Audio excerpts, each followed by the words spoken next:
नमस्कार, मैं हूं अमित पालित। सुशांत की डेथ मिस्ट्री में रिया की ड्रग्स हिस्ट्री का ट्विस्ट आया है। रिया के प्यार के नशे में ड्रग्स की कितनी डोज थी आपको बताएंगे, लेकिन उससे पहले देखिए 100 बड़ी खबरें 10 मिनट में।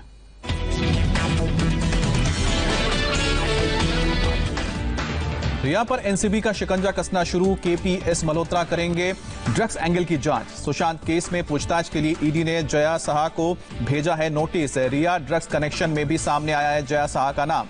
सुशांत की मौत में अब ड्रग्स का एंगल आया है सामने। सुशांत की गर्लफ्रेंड रिया चक्रवर्ती का 6 लोगों से व्हाट्सएप चैट किए जाने का खुलासा हुआ है। एक व्हाट्सएप चैट में रिया की फ्रेंड जया साहा ने लिखी थी, चाय कॉफी या पानी में 4 बूंदे डालने और उसे पी देने की मांग। असर देखने के लिए 30 से 40 मिनट रुकने को कहा गया था। रिया ने एक और चैट में गौरव आर्या नाम के शख्स से एमडी के बारे में पूछा था। एक और चैट में माल खत्म होने का जिक्र हुआ है। रिया के वकील सतीश मानचिंदे ने ड्रग्स की साजिश को खारिज किया है। कहा है कि रिया ने कभी ड्रग्स नहीं लिया है, किसी भी वक्त ब्लड टेस्ट करने को तैयार है। सुशांत के पिता के वकील विकास सिंह का बड़ा बयान, बिना जानकारी के सुशांत को ड्रग्स दिया जा रहा था। सुशांत कोई नशीला पदार्थ नहीं लेते थे। वकील विकास सिंह ने मुंबई पुलिस पर लगाए आरोप का जांच के नाम पर गुमराह किया गया है। ड्रग्स कनेक्शन पर सुशांत की बहन श्वेता ने भी सीबीआई से तुरंत कार्रवाई की मांग की है। ट्वीट करके कहा है कि ये एक अपराध है। रिया और जया के बीच सुशांत की मौत के बाद भी बातचीत का खुलासा हुआ है। मौत के तुरंत बाद रिया ने जया से की थी 2-3 बार बातचीत। रिया चक्रवर्ती से आज पूछताछ कर सकती है सीबीआई। जांच एजेंसी ने उसके पिता और सीए को भेजा है समन। रिया के वकील का समन मिलने से इनकार है। सुशांत केस में छठे दिन भी सीबीआई की पूछताछ। सिद्धार्थ पिठानी और नीरज से 3 घंटे से ज्यादा समय से सवाल जवाब जारी है। सीबीआई की टीम ने आरोग्य भवन में महाराष्ट्र के हेल्थ कमिश्नर से भी मुलाकात की है। केस से जुड़े डॉक्यूमेंट लेने पहुंची थी टीम। रिया को अस्पताल के शव गृह में जाने की इजाजत देने के मुद्दे ने तूल पकड़ा। राज्य मानवाधिकार आयोग ने कूपर अस्पताल को नोटिस भी जारी किया है। सुशांत सिंह राजपूत को लेकर उठी सरकार से पद्म भूषण अवार्ड देने की मांग। मुंबई के एक सामाजिक संगठन ने खत लिखा है। 14 सितंबर से शुरू हो सकता है संसद का मानसून सत्र। 1 अक्टूबर तक चल सकता है सत्र। कोरोना प्रोटोकॉल के चलते सभी के बैठने की सीटें बदल जाएंगी। संसदीय मामलों की कैबिनेट समिति ने तारीखें तय की हैं। महाराष्ट्र विधानसभा का सत्र 7 सितंबर से होगा। 2 दिन तक चलेगा यह सत्र। सभी विधायकों को 1 दिन पहले कोरोना टेस्ट कराना होगा। सोशल डिस्टेंसिंग के लिए कुछ विधायकों को विजिटर और स्टूडेंट गैलरी में बैठना पड़ेगा। रक्षा मंत्री राजनाथ सिंह ने विदेश मंत्री एस जयशंकर और एनएसए अजीत डोवल के साथ हाई लेवल मीटिंग। चीन के साथ सीमा विवाद पर चर्चा की गई है। चीनी हेलीकॉप्टर का भारत ने दिया है जवाब। भारतीय सेना ने लद्दाख सीमा पर तैनात की कंधे से मिसाइल दागने वाली टुकड़ी। जम्मू कोर्ट में पुलवामा आतंकी हमले में एनआईए ने दाखिल किया चार्जशीट। 13,500 पन्नों की यह चार्जशीट है। एनआईए की चार्जशीट में 19 आतंकियों का नाम लिखा गया है। जैश प्रमुख मसूद अजहर के साथ ही उसके रिश्तेदार अमार अलवी और अब्दुल राउफ का भी नाम दर्ज है। एनआईए की चार्जशीट में खुलासा, पुलवामा अटैक के आरोपी 7 आतंकी मारे जा चुके हैं, 7 गिरफ्तार हैं और 4 फरार हैं। टेरर फंडिंग मामले में ईडी ने शिकायत दर्ज कराई है। हिजबुल मुजाहिदीन चीफ सैयद सलाउद्दीन समेत 12 आतंकियों के नाम इसमें दर्ज है। गृह राज्य मंत्री जी किशन रेड्डी की निजी वेबसाइट पर पाकिस्तानी हैकर्स ने अटैक किया है। वेबसाइट बंद हुआ है। प्रशांत भूषण के खिलाफ अवमानना केस में फैसला सुरक्षित रखा गया है। सुप्रीम कोर्ट ने कहा है व्यक्ति को गलती का एहसास होना चाहिए। मनी लॉन्ड्रिंग केस में भगौड़े नीरव मोदी पर कसा है शिकंजा। नीरव की पत्नी के खिलाफ इंटरपोल ने जारी किया red corner notice. Nirav Modi मामले में बड़ी कामयाबी, पंजाब नेशनल बैंक ने अमेरिका में करीब 25 करोड़ रुपए की वसूली की है। पीएम मोदी ने शेयर किया मोडेरा के सूर्य मंदिर का वीडियो। कहा बारिश में मनोरम दृश्य आप भी देखिए। देश में कोरोना से संक्रमित लोगों की संख्या 32,34,000 से ज्यादा हुई है। एक दिन में 66,151 लोग पॉजिटिव पाए गए हैं। देश में 24 घंटे के भीतर 1,059 लोगों को कोरोना की वजह से जान गंवानी पड़ी है और अब तक 59,449 लोगों की मौत हुई है। एक दिन में 64,000 से ज्यादा लोग कोरोना से ठीक हुए हैं और अब तक 24,67,000 से ज्यादा लोग हो चुके हैं ठीक। रिकवरी रेट पर स्वास्थ्य मंत्रालय उत्साहित। देश में कोरोना से रिकवरी रेट 75% से ऊपर पहुंचा है। ठीक होने वाले मरीजों की संख्या एक्टिव केस के मुकाबले 3.5 गुना ज्यादा है। देश में कोरोना टेस्ट बढ़ने के बावजूद पॉजिटिविटी रेट में भारी कमी आई है, स्वास्थ्य मंत्रालय ने जानकारी दी है। और अब तक देश में 3 करोड़ 76 लाख से ज्यादा की टेस्टिंग हो चुकी है। मंगलवार को देश भर से टेस्ट के लिए 8,23,000 से ज्यादा सैंपल लिए गए हैं। कोरोना वैक्सीन पर भारत में तेजी से हो रहा है काम। 3 वैक्सीन क्लिनिकल स्टेज और 3 प्री क्लिनिकल स्टेज में पहुंच चुके हैं। एक्टिव मरीजों में 2.70% लोग ही ऑक्सीजन सपोर्ट पर हैं, जबकि सिर्फ 1.92% मरीज आईसीयू में भर्ती हैं। देश में दूसरा सीरो सर्वे सितंबर के पहले हफ्ते में पूरा हो जाएगा, आईसीएमआर ने जानकारी दी है। झारखंड के पूर्व सीएम शिबू सोरेन का दिल्ली में इलाज होगा। कोरोना पॉजिटिव होने के बाद रांची के मेदांता में भर्ती थे। कोरोना के बढ़ते मामलों को लेकर दिल्ली के सीएम ने बैठक बुलाई है। स्वास्थ्य मंत्री, मुख्य सचिव और कई अधिकारी मौजूद रहे हैं। दिल्ली में कोरोना से फिर 1544 लोग संक्रमित हुए हैं। 24 घंटे में 17 लोगों की मौत हुई और 1155 लोग ठीक हुए हैं। महाराष्ट्र में कोरोना के 10,425 नए केस सामने आए। 24 घंटे में 329 लोगों की मौत हुई है। मुंबई में कोरोना के 587 नए मरीज मिले हैं। 24 घंटे में 35 लोगों ने दम तोड़ा है। महाराष्ट्र पुलिस में कोरोना का कहर जारी है। पिछले 24 घंटे में 122 पुलिसकर्मी पॉजिटिव पाए गए हैं। 2 पुलिसकर्मियों की मौत हुई है।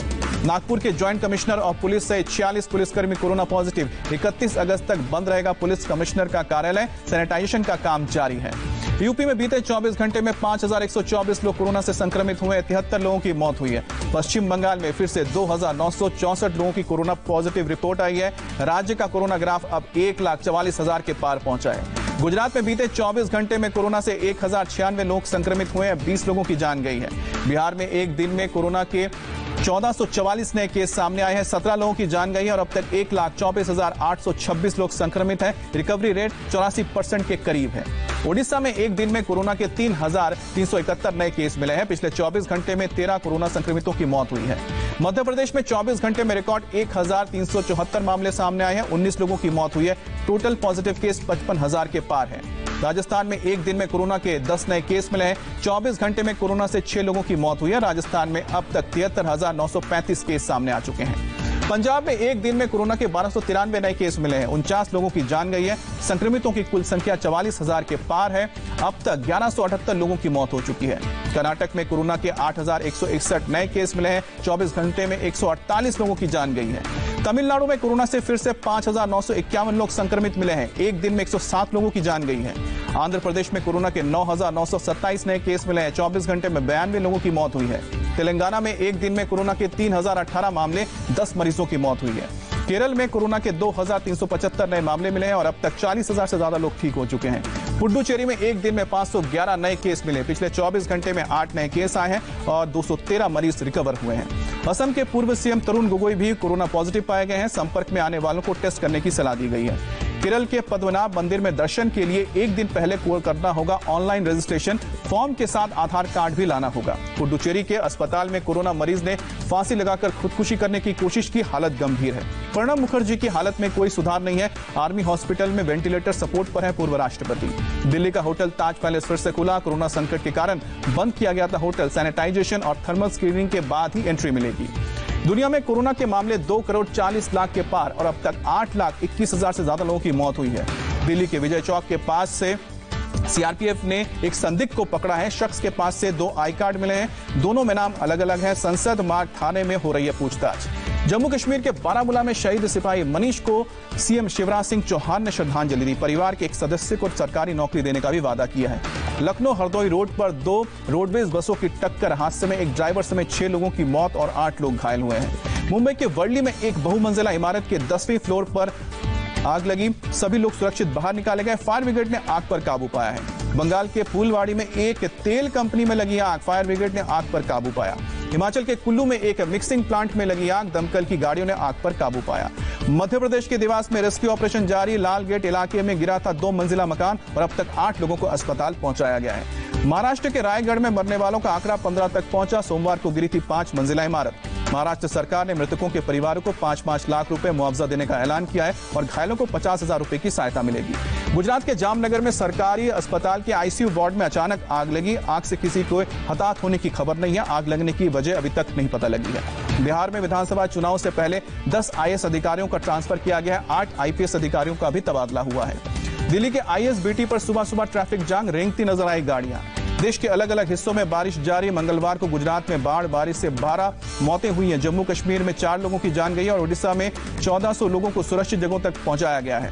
गुजरात के कई शहरों में लगातार बारिश से जनजीवन अस्त व्यस्त हुआ है। सूरत में सड़कों में पानी भरा है। पश्चिम बंगाल के वेस्ट मिदनापुर में भारी बारिश से बड़ी परेशानी। कई इलाकों में बाढ़ जैसे हालात बने हैं। बिहार में बाढ़ ने बढ़ाई बिगड़े हालात। 16 जिलों में करीब 84 लाख लोग प्रभावित हुए और बाढ़ के कारण 27 लोगों की मौत हो चुकी है।